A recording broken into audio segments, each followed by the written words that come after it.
Salut à tous et merci de nous retrouver sur Gamecult pour une courte vidéo depuis la salle de test pour parler de la PlayStation 4 et une fonction qui fait beaucoup parler d'elle, c'est le Remote Play. Sans doute quand vous ouvrirez votre console, vous allez trouver ce petit fascicule. Le Remote Play en français, c'est la lecture à distance. C'est une fonction qu'on connaît bien chez PlayStation. Elle existait sur PlayStation 3, elle revient sur PlayStation 4, améliorée, en tout cas c'est ce qu'on nous dit, puisqu'en fait le Remote Play, c'est tout simplement la possibilité d'utiliser votre PlayStation Vita comme manette pour la PlayStation 4, et c'est même mieux que ça puisque vous pouvez streamer le contenu vidéo de la PlayStation 4 sur votre PlayStation Vita, ce qui en fait en théorie une petite console PS4 portable. Donc voilà, c'est plutôt intéressant sur le papier et je vais vous proposer de le tester tout simplement avec la PlayStation 4 qui est ici à côté de moi et non pas une mais deux PlayStation Vita. On va choisir celle-ci, il y a la PlayStation Vita 2000, la PlayStation Vita 1000. Pour information, les deux systèmes fonctionnent parfaitement avec la fonction Remote Play sur la PlayStation 4. Donc voilà, on va commencer avec la PS Vita 1000 pour essayer de synchroniser nos deux systèmes, la PS4 et la PS Vita. Il y a quand même des prérequis à respecter, des consignes à respecter au niveau du hardware. Alors déjà, première chose, on s'est aperçu qu'il fallait absolument posséder un compte PSN gratuit. C'est pas forcément un compte PS Plus, juste un compte PSN, et qu'il fallait l'installer sur les deux systèmes que vous possédez. Alors ça peut pas être idiot parce qu'évidemment chez vous, vous n'avez peut-être qu'un seul compte PSN, mais chez nous à Gamecult on a peut-être 9 comptes PSN et 7 Vita, donc on a dû un petit peu batailler pour bien installer et le compte PSN sur la Vita et le compte PSN sur la PlayStation 4. Donc voilà, une fois que ça c'est fait, ce qui peut être évidemment instantané si vous n'avez qu'un seul compte PSN à la maison, il faut également mettre à jour vos deux systèmes. Pour la PlayStation Vita, c'est le firmware 3.0. Pour la PlayStation 4, c'est le patch de démarrage, le patch 1.51, sauf s'il y a une évolution d'ici là. Le patch 1.51 qui permet d'activer certaines fonctions centrales de la console, notamment le Remote Play qu'on va évoquer ici. Alors le Remote Play, évidemment, ça se passe sous deux angles différents, on va les évoquer très brièvement. Il y a d'abord la possibilité de jouer en lecture à distance, donc ça c'est ce que j'ai évoqué, c'est ce qu'on va tester. Donc la lecture à distance, c'est le jeu qui tourne sur votre télé, qui tourne sur votre PlayStation Vita. Et le second écran qui est en fait une émulation, ou on va dire quelque chose de comparable à ce que fait la Wii U avec son gamepad. C'est-à-dire qu'en fait un gameplay asymétrique, ça dépend si les jeux ont prévu ou pas, avec des companion apps par exemple. Vous pourrez par exemple afficher une carte ou un inventaire sur l'écran de la Vita pendant que vous aurez l'écran de jeu d'Assassin's Creed au hasard sur votre écran de PlayStation 4. Donc voilà, ça c'était pour la dualité en asymétrique, mais on va plutôt s'intéresser à la lecture à distance, donc le Remote Play traditionnel qui est peut-être sur le papier le plus ambitieux, en commençant tout de suite. Alors j'ai choisi Killzone Shadowfall pour cette démonstration, mais on ne pourra pas l'utiliser tout de suite parce qu'il faut d'abord synchroniser la PlayStation Vita à la PlayStation 4, que les deux systèmes se mettent en résonance, et donc il faut prendre la manette PlayStation 4, je vais vous montrer, et on va dans les paramètres, ça prend vraiment 2 secondes, paramètres, on va dans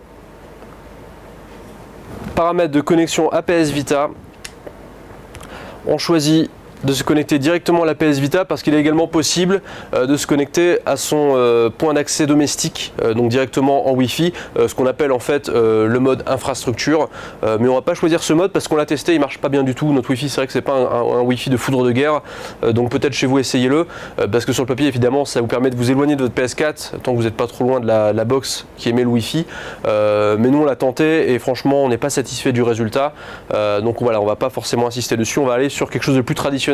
C'est ce que fait la Wii U en fait, hein. C'est la connexion directement entre la PS4 et la PlayStation Vita. Donc on a coché la case qui est par défaut décochée je crois, et on va donc ajouter un périphérique, et donc en l'occurrence on va ajouter le périphérique de la PS Vita.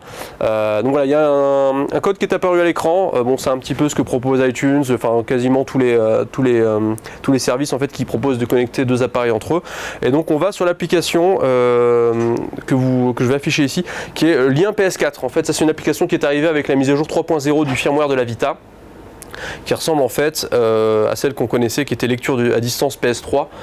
Donc là c'est lien PS4, mais évidemment ça c'est clair, c'est pour la PS4. On lance l'application, là on a le choix entre lecture à distance ou second écran. C'est ce que je disais, un second écran c'est plus pour le gameplay asymétrique. On va donc choisir lecture à distance.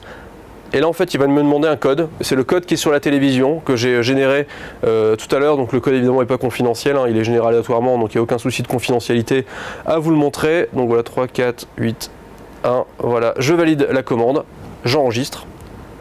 Les deux systèmes se mettent en résonance et dorénavant voilà, la PS Vita et la PS4 seront les meilleurs amis du monde et se reconnaîtront à chaque fois qu'on sollicitera la fonction Remote Play.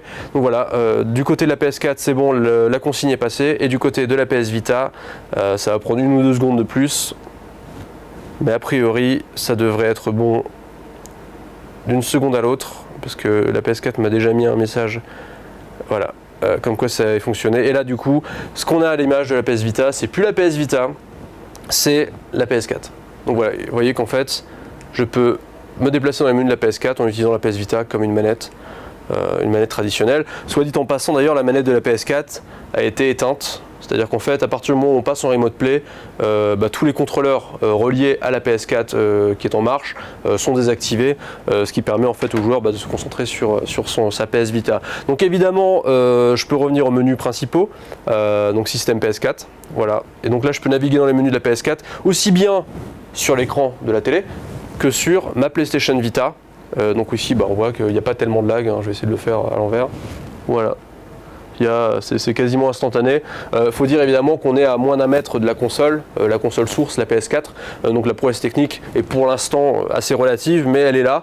Donc je vais essayer de vous montrer aussi d'autres choses. Important évidemment de préciser que la PS Vita, contrairement à la PlayStation 4, n'a pas de touche R2, L2. Vous voyez bien, il n'y a que des touches, il y a que 2 tranches, on fait 2 tranches sur la PS Vita, il y a R et L, et il n'y a pas non plus de touche R3, L3, R3, voilà, sur la PlayStation Vita, puisqu'on ne peut pas appuyer sur les sticks. Donc voilà, comment sont émulés ces boutons? C'est assez simple, on appuie sur le bouton PlayStation, il y a un guide des boutons, et ici en fait on voit qu'il y a une émulation avec le pavé tactile arrière, donc R2, R3, L2, R3, en fait tout simplement en promenant ses doigts sur le pavé tactile arrière.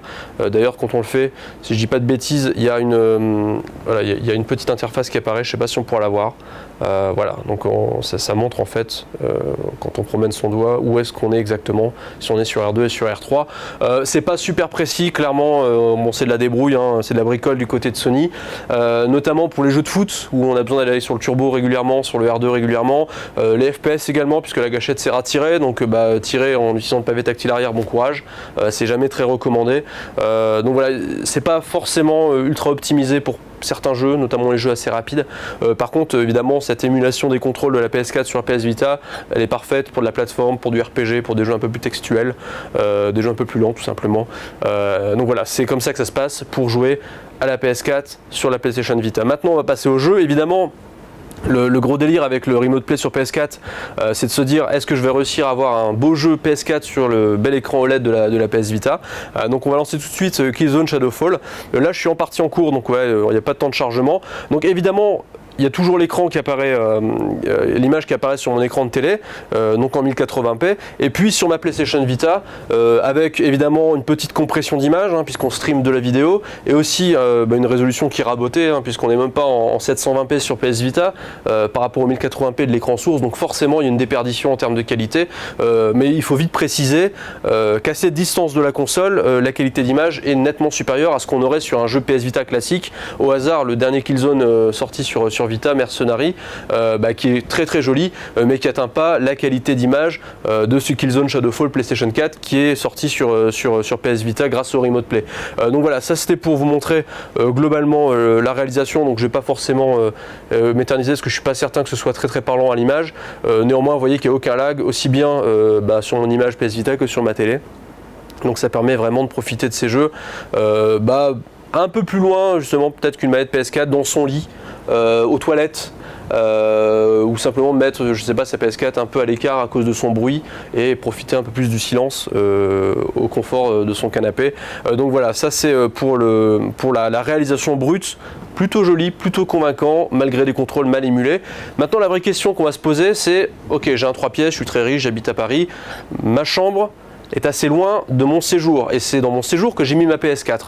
Est-ce que je peux vraiment m'éloigner jusque mon lit avec ma PS Vita en Wi-Fi direct, donc on est en ad hoc entre les deux systèmes, ou est-ce que je vais avoir des soucis? Donc on va faire un test pour vous, on va quitter la salle de test, on va rejoindre la rédaction et on va garder à l'œil l'image de la PS Vita et l'image de la PS4 et voir à quel moment on va commencer à constater des déperditions, des artefacts vidéo évidemment, et une perte de connexion, on imagine, au bout de quelques mètres. Donc on va lancer le test de suite. Donc voilà, je vais m'éloigner un petit peu. et quitter cette salle de test.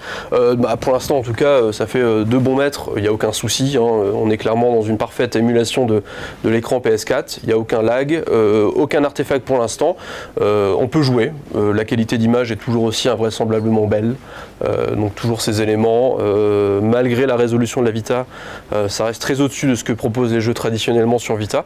Donc là, pour information, on est dans la rédaction de Gamecult. Alors je sais pas si Hubert tu peux le montrer, en fait on a mis une cloison, en fait le test est derrière cette cloison avec ce joli poster et Trunks qui bouge ses bras.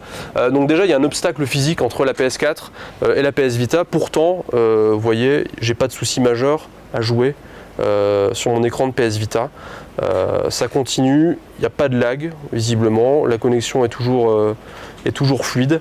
Donc voilà, si vous avez votre pieu à moins de 5 mètres de la PS4 et des murs pas trop épais, ça devrait passer. On va prolonger un peu le test et s'éloigner un peu plus profondément dans le couloir, et c'est à partir de là où logiquement on devrait avoir des soucis en termes de fluidité. Voilà, vous voyez les artefacts, vous voyez les saccades, voilà, ça y est, on n'a même plus d'image, je crois qu'on a atteint le point de non-retour. Une icône apparaît qui m'alerte sur la distance entre la PS4 et la PS Vita en me disant attention, tu es trop loin, et voilà, irrémédiablement, si j'ai pas réagi, la sanction tombe, le verdict est irrévocable, la connexion au système PS4 a été interrompue. Donc voilà, on a perdu la connexion à la PS4, de l'autre côté évidemment la connexion a été interrompue, il faut reprendre la manette pour se remettre à jouer, on est allé trop loin clairement. Alors des petites conclusions rapides sur ce système. Déjà je rappelle que là on est en ad hoc, c'est-à-dire que c'est une connexion qui est linéaire entre la PS Vita et la PS4, peut-être qu'avec un Wi-Fi en béton armé vous aurez des résultats un peu plus encourageants qui vous permettront de vous libérer de façon un peu plus autonome de votre système PlayStation 4. Encore une fois, ça reste à prouver. Chez nous, c'est une catastrophe absolue. Évidemment, précisons que par rapport à ce qu'on avait fait sur la Wii U et le Gamepad, c'est inférieur. Alors évidemment, je veux bien que la PS4 soit plus puissante, donc le signal vidéo est un peu plus lourd peut-être. Mais c'est vrai que le Gamepad, on pouvait s'éloigner beaucoup plus loin que ce qu'on fait actuellement avec la PS Vita vers la PS4. Donc voilà, c'est les petites informations qu'on peut retenir. Mis à part ça, bon globalement ça rame pas trop si on est assez près, donc si vous êtes dans un canapé et que vous voulez éloigner un peu la PS4 de vous, vous pouvez le faire, il n'y aura pas de souci. Donc on l'a fait sur Killzone qui est une vitrine technologique et ça marche parfaitement.